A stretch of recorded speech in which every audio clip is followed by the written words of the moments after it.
ما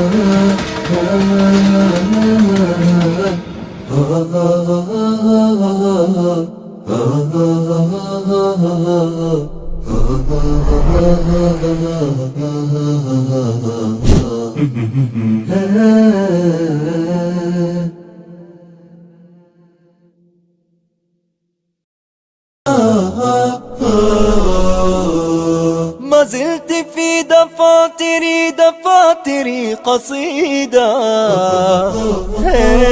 وفي ظلال أعيني كشمعة جديدة، وفي ظلال أعيني كشمعة جديدة. ما زلت مثل وردة الربيع وحيدة. إريتريا يا جارة البحر ويا منارة الجنوب، إريتريا يا درة البحر ويا منارة الجنوب.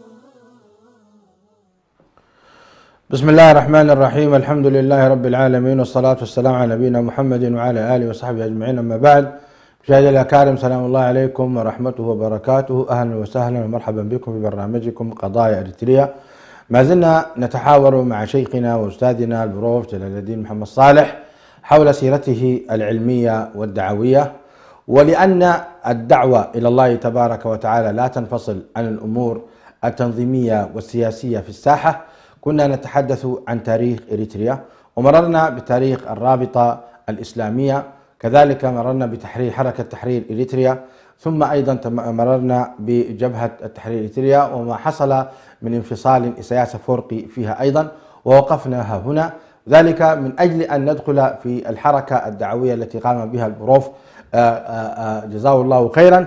لذلك كان لا بد لنا من بيان هذه الأرضية. باسمكم جميعا أرحب بفضيلة البروف جلال الدين محمد صالح، كما أرحب بكم أنتم أيضا، وسائلا الله تبارك وتعالى أن تستمتعوا بهذه الحلقات وهذه الحلقة في بيان سيرة البروف العطرة. فإلى حوار. أهلا وسهلا سعادة البروف. وعليكم السلام ورحمة الله تعالى وبركاته أيها الشيخ الفاضل الشيخ برهان، ومرحبا بالإخوة الأكارم المتابعين لهذه الحلقات.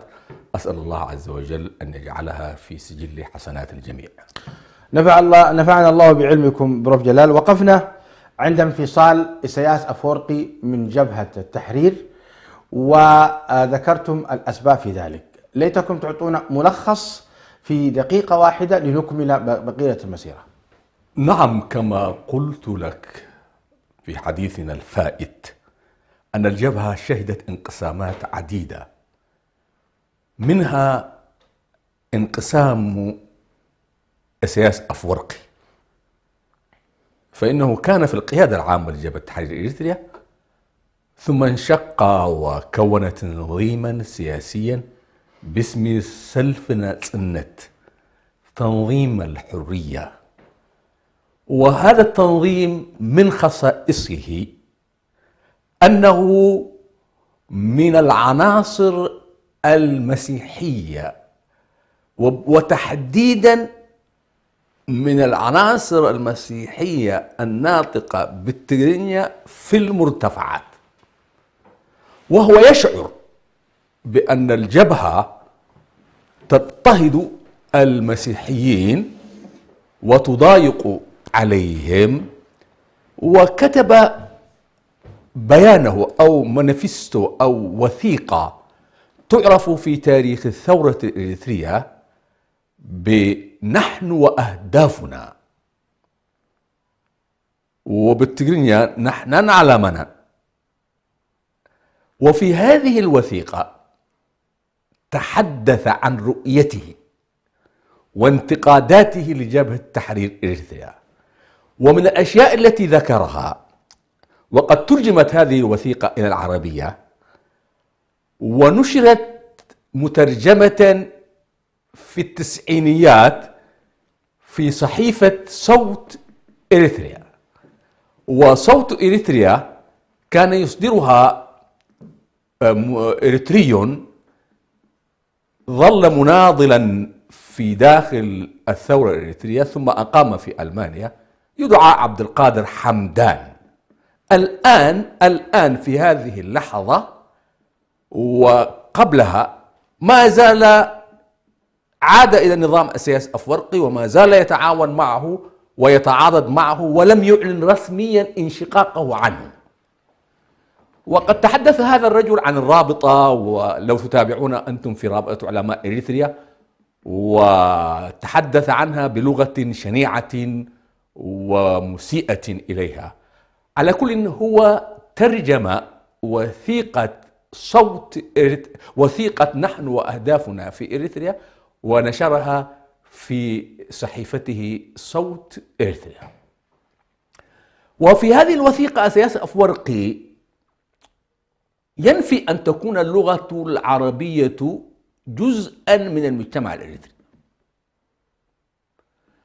ويتهم قيادة جبهة تحرير إريتريا بأنها تتمتع بصلة قوية أو أنها تعمل في ربط إريتريا بمنظمات تدعو إلى تطبيق الشريعة الإسلامية. ويتهمها أيضا بأنها يتهم قيادة جبهة التحرير بأنها نهبت ثروات بعض من الثروة الحيوانية للمسيحيين التجرينية وباعتها في سوق كسلة وصرفتها في مصالحها الخاصة، ويتهمها بأنها تضطهد المسيحيين. المهم ذكر أسباب أيوة. معينة وبناء على هذه الأسباب انفصل عن جبهة التحرير. ثم ماذا؟ وهذا الفصيل ظل لوحده في مرتفعات إريتريا سلفنات النت. سلفنات النت. نعم. ويتهم إسياس أفورقي، يتهم بأن كانت له صلة بقاعدة كانيو ستيشن الأمريكية في أسمرة. وقد نشر أحد الذين ما هذه القاعدة؟ طيب، قاعدة أمريكية تجسسية. وقد نشر أحد الناطقين بالتجرينيا في كتاب طبعه بالتجرينيا في كندا، والكاتب اسمه اللنا، نشر صورة هذه الوثيقة، صورة هذه البطاقة، بطاقة إسياس أفورقي مكتوب فيها اسمه، وهي بطاقة تمكنه من الدخول في داخل قاعدة كانيو ستيشن. حتى هذه اللحظة لم يتحدث إسياس عن علاقته بهذه القاعدة. هل كانت علاقة بريئة أم كانت علاقة ذات أهداف سياسية تريد تدمير جبهة تحرير إريتريا؟ لم يكتب إسياس مذكراته في هذه المسألة، وفي غيرها مذكرات كاملة. حتى الآن لم يعرفنا إسياس عن شخصيته حتى هذه اللحظة، ولم ينفي هذه العلاقة أو لم يثبتها، يعني لم يتحدث عن هذا الشيء. لكن خصومه يتهمونه بهذا الاتهام ويصفونه بأنه كان ذو ارتباط وثيق بقاعدة كانيو ستيشن في أسمرة. المهم، هذا الرجل جاء في ثورة وكون هذا التنظيم وأصدر هذه الوثيقة نحن وأهدافنا بخطوطها العريضة التي حدثتك عنها، وهي يمكن أن نلخصها في 3 نقاط. النقطة الأولى: موقف سلبي من اللغة العربية. النقطة الثانية: موقف سلبي من ما يمكن أن يطلق عليه الآن حاليا الإسلام السياسي، لأنه اتهم جبهة تحرير إريتريا بأنها لها صلة بقيادة جبهة تحرير إريتريا بأن لها صلة بتنظيم يدعو إلى الشريعة، وهو يقصد بهذا الإخوان المسلمين.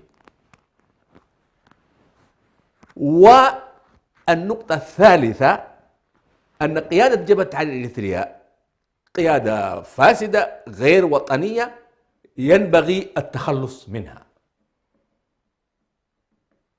وتضطهد المسيحيين، يعني قيادة تضطهد المسيحيين أبناء المرتفعات.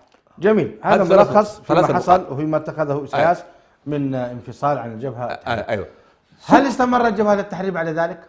طبعا استمرت مع هذا الانقسام، وكانت انقسام آخر، مجموعة اسمها مجموعة عوبل من أبناء بركة أيضا انقسموا عن جبهة تحرير إريتريا، وأبناء سمهر اللي هم جناح عثمان سارح سبة انقسموا، وأصبحت قواتهم تنظيم أصبح قوات تحرير الشعبية.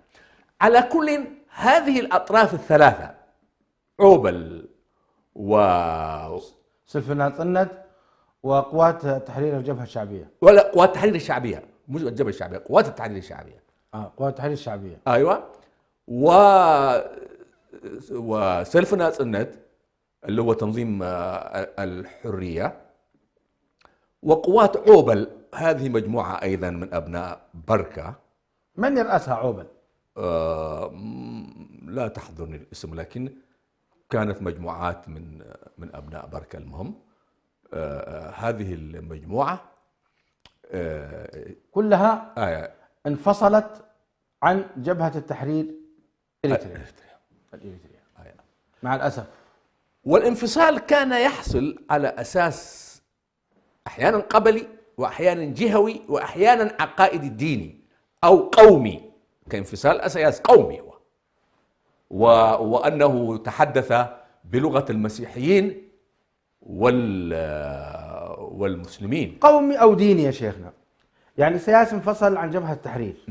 النقاط الثلاثة اللي أنت ذكرتها، موقفه من اللغة العربية وهي لغة القرآن الكريم، وموقفه السلبي من الناحية التنظيم السياسي أو الإسلام السياسي، وكذلك اتهامه لجبهة التحرير الإريتريا بأنها قيادة فاسدة. ليس هذا يعني قيادة ليست قيادة فاسدة فسادا ماليا فحسب، ولكنها ليست وطنية تضطهد المسيحيين بالذات. عوبل لماذا خرجوا؟ عقبال انقسامات جهوية وعشائرية أو انقسامات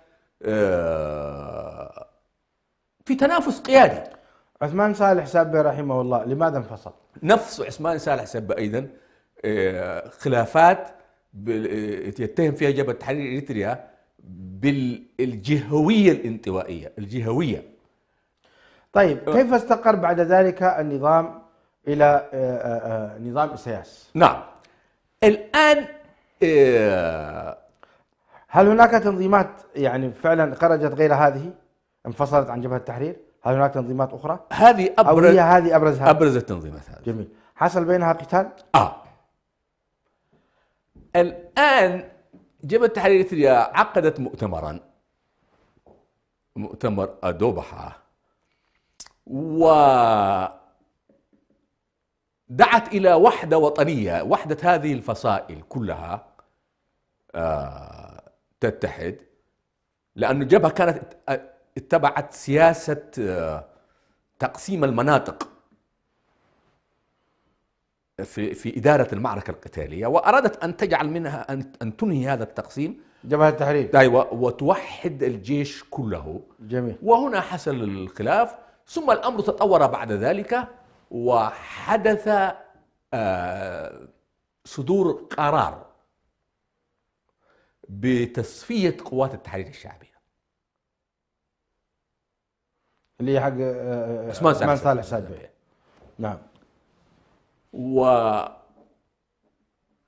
وانطلقت ما يسمى في تاريخ الثورة الإريترية بالحرب الأهلية. جميل. ماذا؟ في الثورة الإريترية يسمى الحرب الأهلية. جميل. الحرب الأهلية هذه هو نتيجة قرار صدر من جبهة التحرير الإريترية والمؤتمر بتصفية قوات التحرير الشعبي. الله المستعان. وحصلت الحرب الأهلية، لكن حصل أيضا تطور، إنه قوات التحرير الشعبية وسلفنا طند ومنظمة عوبل، المجموعة بتاع عوبل، ضد الجبهة، اتحدوا جميعا في إطار تنظيمي واحد لمواجهة الجبهة. وبعد هذا الشيء، بعد هذا الخلافات كلها، نحن طبعا ندمج حتى نكسب الزمن ولا ندخل في التفاصيل. صحيح. حصل تطور فكري، وهو انه تأسس حزبان شيوعيان. ما هما؟ حزب العمل الديمقراطي في داخل جبهة تحرير إريتريا،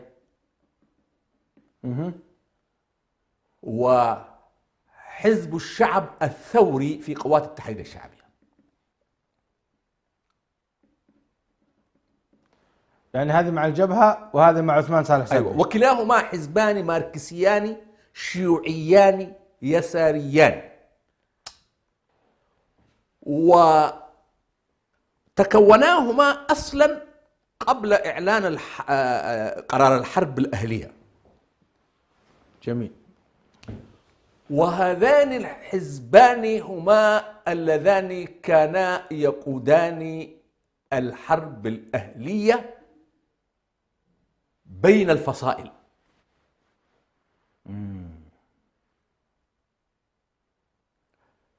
حزب الشعب الثوري يضم من أبرز الذين يضمهم إسياس أفورقي في داخل قوات التحرير الشعبية طبعا، رمضان محمد نور، إبراهيم عافا، وآخرين لا تحضرني اسمهم، وواحد اسمه أيضا يعتبر من أبرز منظريه أحمد القيسي، هو الآن في تعز، انشق أحمد القيسي الآن انشق يعني. وواحد اسمه أحمد بادوري، وتحدث هو عن هذا الحزب في كتابه إريتريا في الذاكرة، عنده كتاب بهذا الشكل.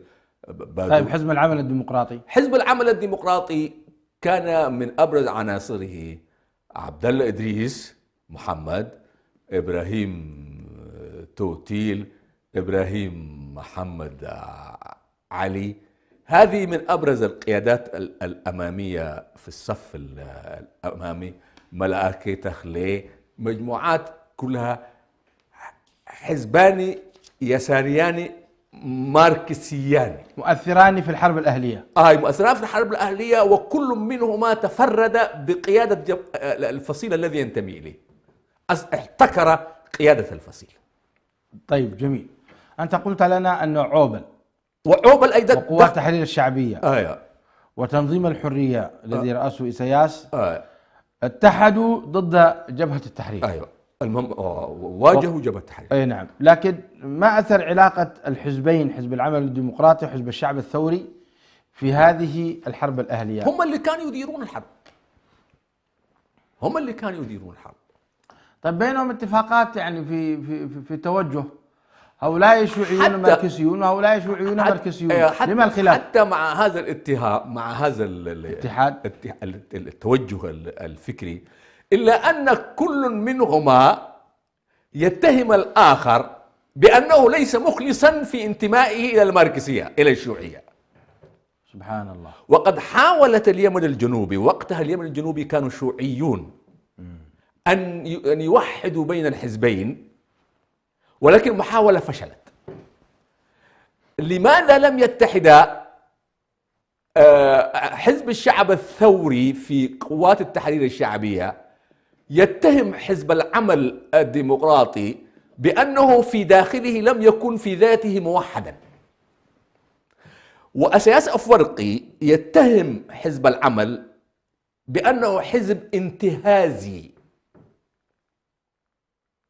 فكل منهما يتهم الآخر بأنه ليس مخلصا في انتمائه للماركسية. كم استمرت هذه حروب الأهلية؟ استمرت إلى 74، إلى أن سقط النظام الإمبراطوري، تقريبا انتهت أواخر 74 وبداية 75 يعني.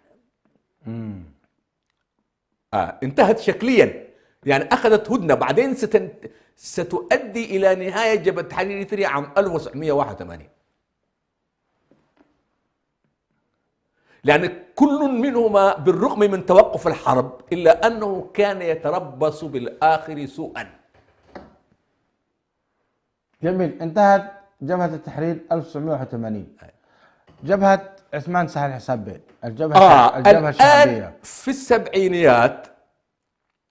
عثمان أراد لما رأى ساحة والشيوعيون سيطروا عليها، وعثمان هو ليبرالي علماني، ولكنه علماني يؤمن بالثنائية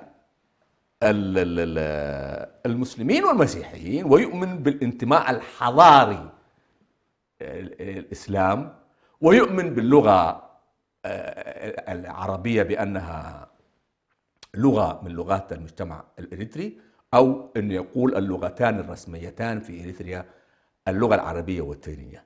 الشيوعيون يطرحون لغات القوميات التسعة،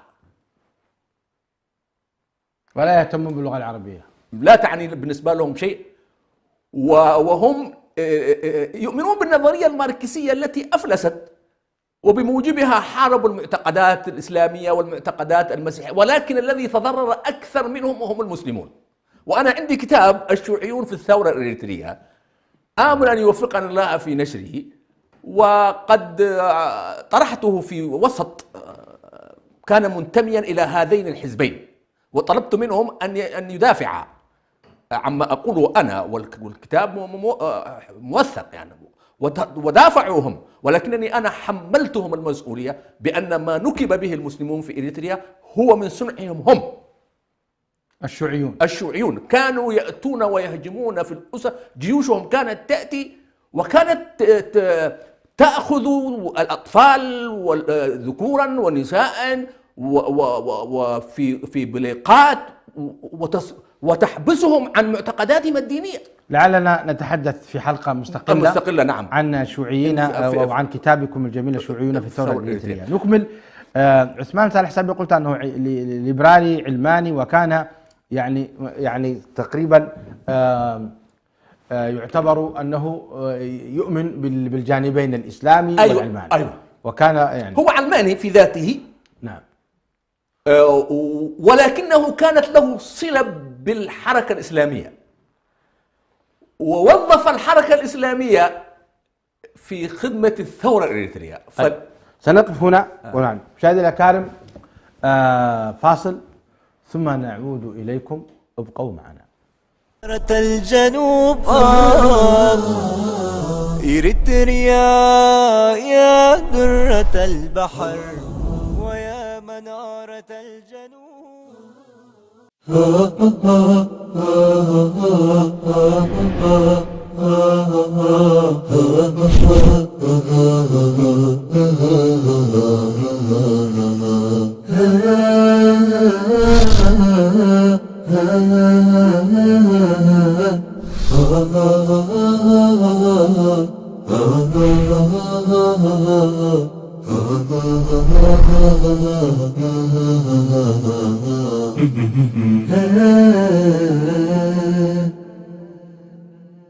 أعزائنا المشاهدين، يمكنكم الآن متابعة بث قناة سلام الفضائية عبر قمر سهيل سات على الترددات التالية: اسم القناة سلام تي في، القمر سهيل سات 2، التردد 11310 في، معدل الترميز 30000. يقول أفضل الخلق صلوات ربنا وسلامه عليه: من فطر صائما كان له مثل أجره، غير أنه لا ينقص من أجر الصائم شيء. فكيف بمن يفطر العلماء والدعاة؟ مشروع سلة شهر رمضان المعظم لإفطار 100 عالم وداعية إريتري، والذين هم بركتنا وخير الناس فينا. تتكون السلة من السكر والدقيق والأرز والزيت والبصل وغيرها، وقيمة السلة الواحدة هي $100. هذا شهر الخير قد فتح بابه، فارم بسهمك.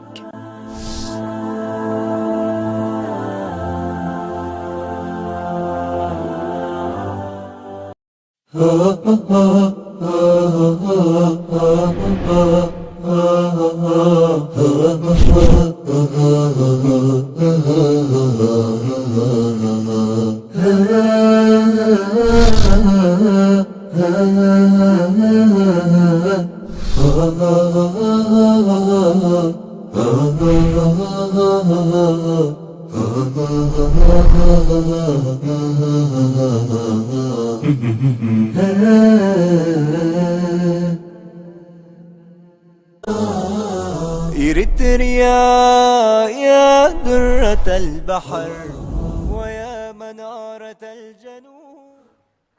مشاهدينا الأكارم السلام عليكم، أهلا بكم. بروف جلال، حدثنا في دقيقة عن عثمان صالح سبة رحمه الله. عثمان صالح سبة من مواليد حرقيقو، من أبناء حرقيقو، منطقة حرقيقو في الساحل الشرقي من إريتريا، قريبة من قرية قريبة من مصوع. من أي قبيلة هو؟ أصاورتاوي؟ لا أعرف قبيلته. لا أعرف قبيلته، ولكنه ما أدري، يعني أنا ليست لي معلومات دقيقة عن قبيلته. أين درس وتعلم؟ أين ولد؟ هو في حرقيقو، ودرس في حرقيقو، ووصل إلى جامعة أديس أبابا وتخرج منها وعمل في التدريس، ثم خرج إلى الثورة الإريترية، وكان إنسانا نشطا جميل، ويتمتع بجاذبية قيادية عجبا. وله خصائص قيادية مقارنة بأقرانه في الثورة الإريترية، ونشط في غاية النشاط. جميل. ويعود إليه الفضل في التعريف بالثورة الإريترية. أيضا التعليم كان له دور في التعليم. بعدين هذا أخوه محمود صالح سبة تولى رئاسة جهاز التعليم لقوات التحرير الشعبية، وهذا الجهاز كان عثمان يدعمه في الآونة الأخيرة، يعني وله إسهام عظيم في المنح التعليمية للإريتريين في ليبيا وفي غيرها وفي السعودية. عثمان صالح سبة فهو اتصل بالحركات الإسلامية وحصل منها على دعم، واتصل بالقوميين العرب البعثين وحصل منها عنها دعم، لكنه مما يحفظ له كان معاديا للاتجاه الماركسي الشيوعي. عجبا. أيوة. رغم علمانيته. أيوة.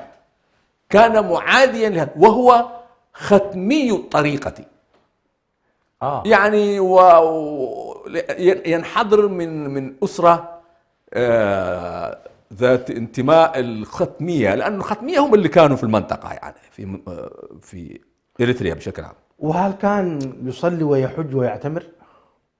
أنا مرة رأيته في المدينة، ما رأيته ولكن علمت بوصولي في المدينة، وأظنه كان يصلي، وأظنه كان يعتمر، وجاء المدينة زائرا. جميل. للمسجد النبوي، في حين أن الشيوعيين لا علاقة لهم بالدين أبدا، لا يصلون ولا يعتمرون ولا يحجون. أيوة، يتكررون في جدة حتى الآن بعد الدولة، إلا قليلا منهم. أن كان واحد من يعني علي سيد عبد الله، وهو كان من الحزب نفسه، كان يرى في صلاة الجمعة وذهب إلى ربه. فهو الآن بين يدي ربه. لا، نحن لسنا قضاة نحن لا نحن لا ننسى قضاة، لكن نحن فقط نذكر السيرة لهؤلاء القيادات. أيوة. لكن الشاهد أن هؤلاء القيادات الواحد منهم كان يأتي إلى جدة، ولكن هنا في حدود معلوماتي أنا لم يتجهوا إلى الكعبة ليطوفوا بها ولا ليكبروا كما أمرهم الله، ولكنهم كانوا أكثر تعظيما وتبجيلا لماركس ولينين وماو، وإذا ما حجوا ربما حجوا إلى موسكو، وإذا ما أموا وقصدوا منابع هذه الأفكار لأنها طيب نكمل في عثمان صالح سبة رحمه الله. عثمان كان رجلا ليبراليا علمانيا في انتماء، وهو يعرف عن الحركات الإسلامية، ولكنه كان يرى أنها ليست مناسبة لإريتريا، ولم يكن معاديا للغة العربية، لا بل كان داعيا إليها، وكان يؤمن بالحرية الدينية، وكان يؤمن بالإسلام حضارة. جميل. جميل جدا. أيوة. طيب بعد أن حصلت الحروب الأهلية واستمرت إلى عام 75 وانتهت جبهة التحرير في عام 1981 وأصبحت الساحة لعثمان صالح سبة وحلف ناصر. أيوة. الآن عثمان دعا إلى وحدة بين قوات التحرير الشعبية وجبهة التحرير الإريترية. عجبا. أيوة. وعقد مؤتمر الخرطوم. أنا مشكلتي طبعا لا في التواريخ لا بس أعطينا الأحداث. أيوة. مؤتمر الخرطوم أراد أن يجمع ويوحد بين قوات التحرير الشعبية وجبهة التحرير الإريترية. جميل. هذا كان قبل سقوط هذا كان في السبعينات، هذا في السبعينات. تمام. تقريبا في السبعينات يعني. أنا الآن لا أذكر بالضبط أين بالتاريخ بالضبط، هذه مشكلة جميل.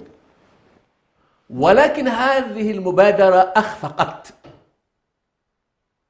ما تمت. الحزبان رفضا الالتقاء مع عثمان. ما الذي تقصد بالحزبان؟ حزب العمل الديمقراطي في داخل جبهة التحرير، اي نعم، وحزب الشعب الثوري في قوات التحرير الشعبي. يعني حزبان رفضا. أيوة. أو رفضتا. رفضا الحزبان يعني.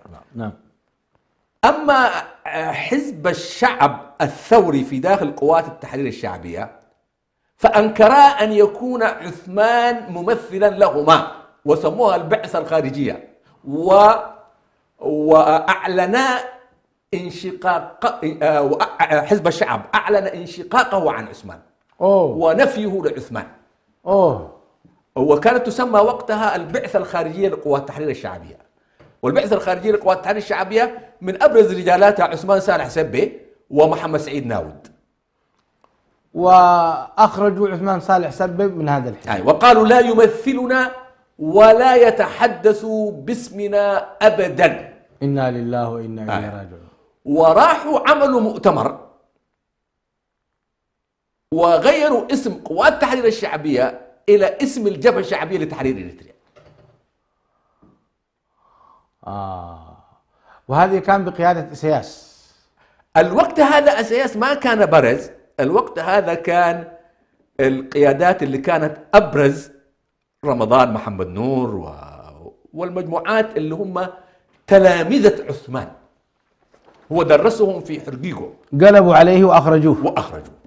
الله أستاذ. رمضان محمد نور، إبراهيم عافا، أحمد القيسي. أحمد القيسي من أولاد أسمرة هو، لكن أبراد حرقيقو رمضان محمد نور، إبراهيم عافا، بادوري. أيوة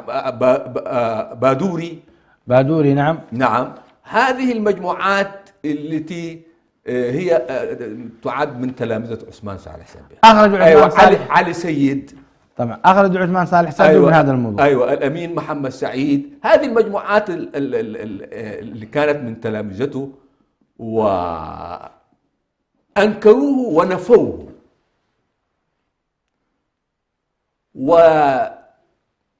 وتكونت الجبهة الشعبية لتحرير إريتريا.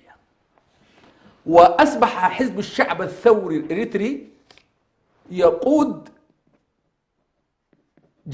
الجبهة الشعبية لتحرير إريتريا، اللي هو الآن التنظيم موجود فيها. أيوة. أما حزب العمل الديمقراطي في داخل جبهة تحرير إريتريا ايه، فأيضا قالوا لن نلتقي مع عثمان لأنه لا يمثل أحد، لأن جماعته نفوه، ويتهمون عثمان بأنه رجل يميني، يعني رجل رجعي. يميني معناها ذو انتماء وموالاة للمعسكر الرأسمالي أو المعسكر الرجعي اللي هو ضد المعسكر الشيوعي في العالم. عثمان هنا أسس فصيل ثالث لما نفوه أسس. أيوة ايه، وسماها قوات التحرير الشعبية. هذا الفصيل كان مأوى للقوميين العرب اللي هم حزب البعث العربي الاشتراكي الموالي لبغداد للعراق، وكان أيضا مأوى لأولئك الذين لهم كراهية للشيوعية، فتقاطروا إلى هذا التنظيم من تنظيم الجبهة الشعبية ومن جبهة تحرير إريتريا الذين ليسوا شيوعيون. جميل، اتحدوا مع عثمان. أيوة طبعا من الإريتريين. طبعا. عثمان الآن قاد هذا الجناح المشكل، وأيضا فيه بعض الإسلاميين في هذا الجناح.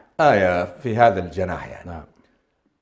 والغريب أن الجبهة الشعبية لتحرير إريتريا ليس يعني إلى الآن ما في أي يعني جبهة إسلامية حتى الآن ما في.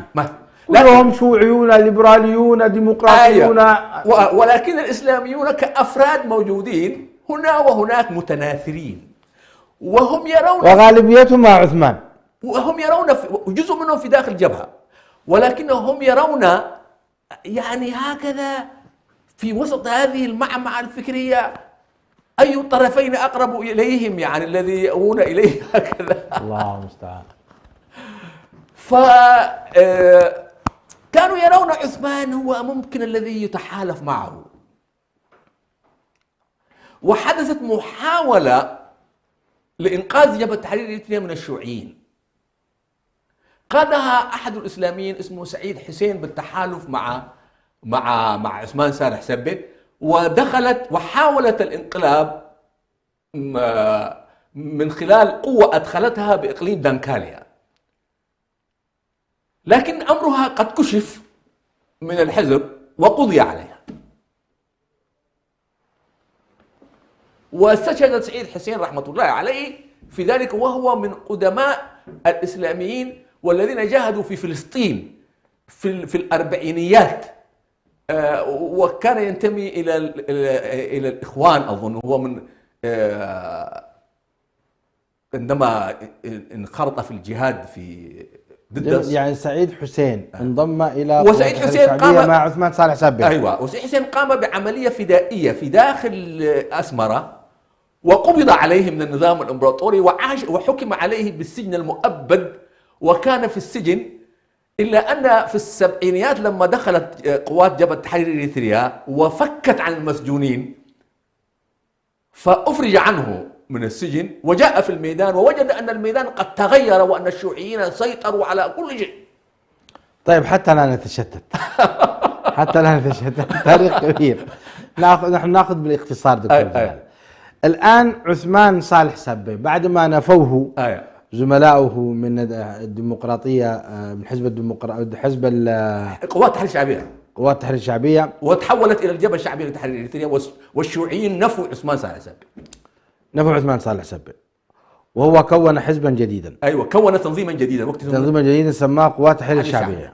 هذا التنظيم كان مأوى لأشكال مختلفة، وفيه إسلاميين وفيه كذا وفيه خليط. أيوة. إلى متى استمر؟ هذا استمر إلى أن انقسم أيضا أنه البعثيون الذين يوالون العراق سيطروا على التنظيم وأصدروا بيان بنفي عثمان صالح سبي. إنا لله وإنا راجعون. شوف الخلاف كيف. وهكذا الأمر كان بهذا الشكل يعني. وهؤلاء البعثيون والآخر من هم؟ والآخرون هم من تقولت أيضا انقسم إلى قسمين. عثمان صالح سبي بمجموعته. يعني جناح مشى مع عثمان، مجموعة مشت مع عثمان، وجماعة مشوا مع البعثيين. ومجموعة مشت مع البعثيين. برئاسة من البعثيين؟ كان وقتها كان أنا أذكر من أسمائهم حاليا وهل كان لهم قوات؟ أيوة كان عندهم سلاح. كان عندهم سلاح. أيوة. وهل كان بينهم قتال بين هؤلاء في منطقة كان عندهم معسكر اسمه معسكر حشنيت. ولما كانوا في معسكر حشنيت كانوا يدا واحدة لم ينقسموا بعد. هؤلاء أيضا سينقسمون البعثيون. الآن أنا أرجع بك إلى الخلف أنه في حشنيت لما عثمان أسس قوات التحرير الشعبية، جميل، عسكر في منطقة اسمها حشنيت. حشنيت هذه حزب العمل من جبهة تحرير إريتريا هجم عليهم وضربهم. حتى الأسماء تلخبطت علي. أيوة. المهم هو متداخل في الأمر، وحتى أنا طبعا حتى الأسماء تلخبطت علي. أيوة. الآن الذي هو حزب الشعب الثوري، تمام، سمى اسمه الجبهة الشعبية لتحرير إريتريا. أيوة. تمام. وأنكر عثمان. هؤلاء ضربوا عثمان صالح سبي؟ لا. أنكر عثمان راح أسس فصيل تنظيم. أيوة. قوات التحرير الشعبية. وعسكر في منطقة اسمها حشنيت. من الذي ضربه؟ حشنيت هذه الاثنين، الجبهة الشعبية لتحرير إريتريا وجبهة تحرير إريتريا، كلاهما تآمرا عليه، وجبهة تحرير إريتريا هجمت عليهم وضربتهم. جبهة تحرير إريتريا عسكريا. لأنه الجبهة الشعبية لتحرير إريتريا اللي هو حزب الشعب الثوري لكي اتحد مع جبهة تحرير إريتريا الآن؟ لا، اشترط على حزب العمل الديمقراطي الشيوعي في داخل جبهة تحرير إريتريا لكي يتحدا معا ويكونا قوة تقدمية، لابد عليهما التخلص من من هذه المجموعة، يسمونها المجموعة الرجعية المتخلفة. أو الشيوعيين إذا قالوا متخلفين يعنون الإسلاميين ويعنون كل من لم يكن معهم. فهجموا عليهم وشتتوهم، ضربوهم. ثم ذلك حدث تطور أيضا في هذه المجموعة، فانقسمت فيما بينها جناح عثمان وجناح البعثيين. دقيقة، بعد ما ضرب عثمان في حشنيت ضعف. وانقسم إلى قسمين أيضا. نعم، حصل انقسام وخرج منه البعثيون، خرج البعثيون منه. وخرجوا منه بتنظيم اسمه قوات التحرير الشعبية اللجنة الثورية. اللجنة الثورية هذا كان ذو انتماء عروبي مواليا للعراق. جميل. وساحته بهذا الشكل يا شيخ برهان حتى لا نتشعب بهذا الفوضوية التي تعيش والمسلمون فيها يدخلون من انقسام إلى انقسام، وهذه بليتهم المسلمون في إريتريا. حتى الرابطة انقسمت للأسف. الوحيد الذي لم ينقسم حتى الآن، ونحفظ الله سبحانه وتعالى أن يصون، هي رابطة علماء إريتريا. الحمد لله. الحمد لله. أما إذا أنت استعرضت تاريخهم من الرابطة مرورا بجبهة التحرير إلى هم في انشطار، هم في انقسام، هم في تفكك. هذه مصيبتهم. جميل. طيب، احنا باقي لنا دقائق. أيوة. نريد أن تلخص لنا. أيوة. المهم كيف انتهت قوات التحرير الشعبية بقيادة عثمان صالح سبي، وكيف انتهى أيضا البعثيون الذين سموا مسلم اللجنة الثورية، وهم الذين تحتهم. أنا أريد أن أصل إلى هؤلاء كيف انتهوا، كيف أصبح نظام إيساياس هو المسيطر. أيوة، أنا الآن كلهم هؤلاء تآكلوا فيما بينهم، تقاتلوا فيما بينهم وتفككوا، كل مرة يتفككون إلى أن تلاشوا. جبهة تحرير إريتريا، ضربت عثمان صالح سب حشنيت. أيوة. فهل ضرب أيضا الجبهة الشعبية ضربت بقيادة إيساياس ضربت جبهة التحرير؟ أيوة نعم. بعدما جبهة التحرير انتهت من هذه المجموعات واعتقلت الإسلاميين في داخل جبهة التحرير الإريتريا واتهمتهم بالخيانة. منهم محمد إسماعيل عبده رحمة الله عليه، كان من قيادة حركة الجهاد الإسلامي، ومنهم حامد تركي أيضا كان من قيادة حركة الجهاد الإسلامي الإريتري بعدين رحمة الله عليه، ومنهم الأخ عبد إدريس لم يدخل في الحركة الإسلامية ولكنه كان مسليا وكان متدينا، اتعرفت عليه، اعتقل في الميدان. هذه جبهة التحرير اعتقلت هؤلاء إسلاميين. أيوة إسلاميين، ومعهم قوميين عرب اتهمتهم بالعمل السري لقلب قيادة جبهة التحرير الإريتريا. سبحان الله. وعذبتهم الشيوعيون، عذبوا هؤلاء الناس، والجبهة تآكلت من الداخل، هكذا تعيش في صراعات داخلية في بينها. سنة 1981 الجبهة الشعبية لتحرير إريتريا تحالفت مع الجبهة الشعبية لتحرير تجراي، وضربت جبهة تحرير إريتريا ودخلتها الميدان، دخلتها السودان. الآن دخل علينا اسم جديد، جبهة تحرير تجراي. أيوة، الجبهة الشعبية لتحرير تجراي تحالفت معها الجبهة الشعبية لتحرير إريتريا. لا، أعطينا نبذة مختصرة عن الجبهة الشعبية لتحرير تجراي. الجبهة الشعبية لتحرير ناس ملا الزيناوي. هذه المجموعات كانوا شيوعيين وكانوا موجودين أيضا، يقاتلون منغستو، والجبهة الشعبية لتحرير إريتريا متحالفة معهم، وكان هنالك جناح من التجارو من التجراي متحالف مع جبهة تحرير إريتريا. فالجبهة الشعبية لتحرير تجراي ضربت الجناح المتحالف مع جبهة تحرير إريتريا وأنهته، ثم بالتحالف بين الجبهة الشعبية لتحرير تجراي والجبهة الشعبية لتحرير إريتريا تحالفا معا وضربا جبهة تحرير إريتريا وأدخلاها السودان سنة 1981 وتفككت جبهة تحرير إريتريا. ثم تطور الأمر، الإسلاميون اتحدوا فيما بينهم، تنادوا إلى الاتحاد وعقدوا مؤتمرهم في مناطق اللاجئين 89 لا أو 88 بين 87 88 إلى هذه الفترة، وأسسوا حركة الجهاد الإسلامي.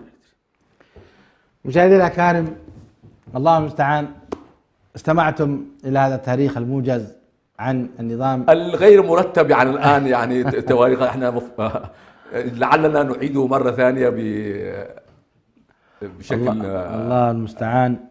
الخلافات والخلافات، وما أدري ماذا أقول. على كل حال سنقف هنا حتى ندخل في تاريخ حركة الجهاد الإسلامي الإريتري كيف تأسست، والوضع الآن واضح بين يدينا في الميدان. حركة جبهة التحرير، الجبهة التحرير الشعبية التي يقودها النظام، وكذلك الجبهة الشعبية لتحرير تجراي اتحدتا وقضتا على جبهة التحرير إريتريا، وبذلك صارت الساحة خالية لهذا النظام. والعجب العجاب أن سيتم هناك أيضا قتال بين الجبهة الشعبية لتحرير إريتريا وبين الجبهة الشعبية لتجراي.